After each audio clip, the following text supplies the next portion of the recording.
my name is Amber and welcome back to my channel. In today's video we're going to do my wrap up for the Contemporaryathon.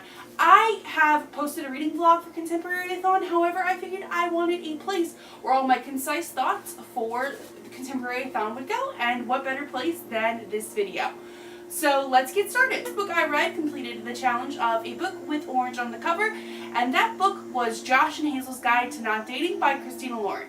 I had an e-arc of this book through NetGalley, though this book has now already been released. Josh and Hazel's Guide to Not Dating is told in dual perspective between Josh and Hazel, and basically Hazel is basically like super quirky and has always kind of idolized Josh, and basically they are setting each other up on dates and it's a romance book. You can kind of see where it's going to end up going.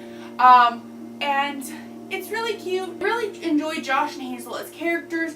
I enjoyed the quirks that Hazel had, and I felt like she was super relatable to me as a person. However, my problem with this book and what's keeping me from giving it 5 stars, and actually knocked it down a whole star, was that the ending in the last 15% threw in a plot point I honestly felt was completely unnecessary, underdeveloped, and did not add anything new to the story, and it kind of got rushed to the end, and then it epilogued, and the epilogue didn't even add anything new, didn't even answer the result of what happened and through the last thing, and it felt like it wasn't necessary to the story, and if that had been omitted, I feel like the book could have stayed a 5-star for me, which kind of sucks, but it is what it is. The next book I read was The Cheerleaders by Kara Thomas. This completed the challenge of a dark, scary, or taboo book. And my problem I had with this one is maybe I should have looked into the premise a little bit more. I ended up thinking that there was actual murders going to be occurring in the story, and that is not the case. We're on the Pretty Little Liars-esque side of things, where cheerleaders have previously, all the cheerleaders on the squad had died, there's no more cheerleaders, and someone is currently trying to figure out what happened, and things will happen if they find it out kind of deal, not people are also now dying again. I thought it was people are also now dying again when I went into the story.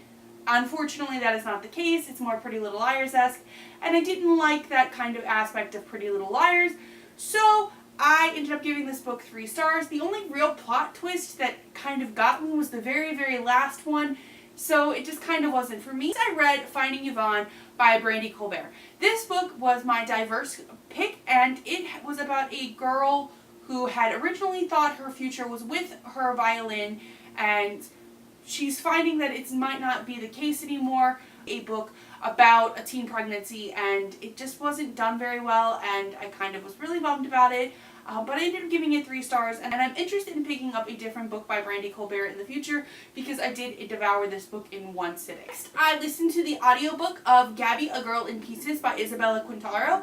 This completed the challenge of reading a book in a different format than you normally use because the book, even though I normally do listen to audiobooks, the book was also told in diary format. I went in thinking it was told in verse, but it ended up being told in diary format. This book was so heartbreaking. Expecting the kind of story it was, and I found myself I was listening to this book primarily while I was like doing desk work at work, and I found myself crying a couple of times. It was just super emotional, and it just was super empowering, and I definitely recommend it. Basically about a girl who's in her last year of high school, and she's basically trying to survive her last year of high school, I guess is the best way to put it, and it's definitely worth a read. Next, I listened to the audiobook of Sadie by Courtney Summers. This was not originally on my TBR, and I also technically haven't had a NetGalley of this, but I did listen to the audiobook of it, which means it's also out now. I definitely recommend the audiobook of it because it is full cast and podcast bits, and it's so worth listening to the podcast bits because I was following along in my e-copy, and it was just so much better having it being kind of told to you.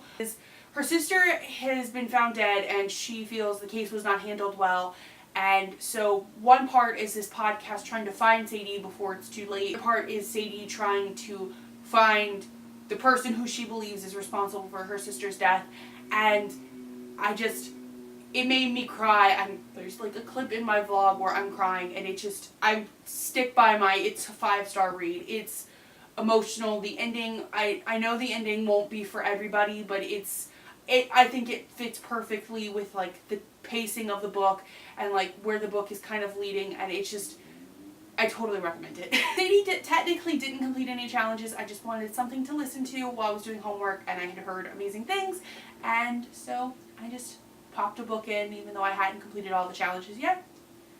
I read Heretics Anonymous by Katie Hind. This book was my pick for my new to me author. Though a couple of books have already fulfilled this challenge, I still wanted to get to my TBR book for this challenge, and I ended up giving this book 4 stars. I feel like this book is about a boy named Michael and an atheist going to Catholic school, and he joined a club called Heretics Anonymous, and it's about them and adventures in high school and stuff. The main character is too easily forgiven despite this giant time frame between the climax and the conclusion. I feel like it could be more kind of groveling and like better developed between the climax and the conclusion on like his forgiveness path. And because he's my least favorite character out of like the characters in the Heretics Anonymous group, I feel like that might make me like him more, and I feel like between that and obviously my second qualm is he's my least favorite character out of the entire friend group, I feel, you know, some ways about that. But I did end up really enjoying this, and I gave this book 4 stars. I read My Brother's Husband Volume 2. This book ended up coming to me through the mail during the week, and this book ends up completing almost every single challenge minus new to me author. It's got orange, it's got my initials. It's a diverse book because it's about this main character's brother's husband.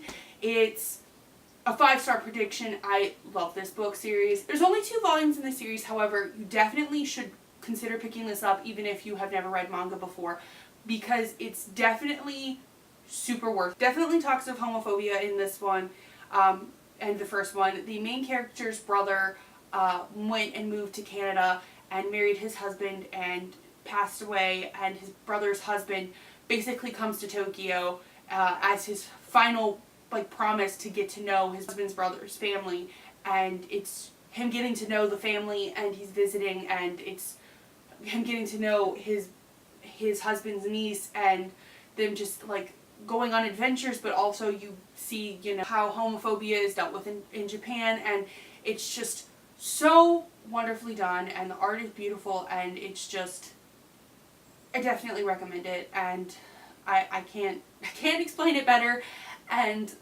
I definitely just, I need you to at the very least try it, and it's only 2 volumes, and it's beautiful, and I recommend it. Next, I read To Be Honest by Maggie Ann Martin. This was my predicted 5-star read, and I ended up giving this book 4 stars. This book is about Savannah. She is the daughter of a contestant on one of those extreme weight loss shows, and she is basically dealing with her sister going off to college and the repercussions of her mom having been on one of these extreme weight loss shows, and her still being okay with being fat, and basically coming to terms with how her mom isn't okay with that, and how her mom is now basically so extreme about everything, and also her senior year of high school, and does she want to still go to the same college that her sister went to, and falling in love, and it's beautiful, and I really enjoyed it, and I gave it 4 stars. My only problem with this book is the romance is taken off course due to miscommunication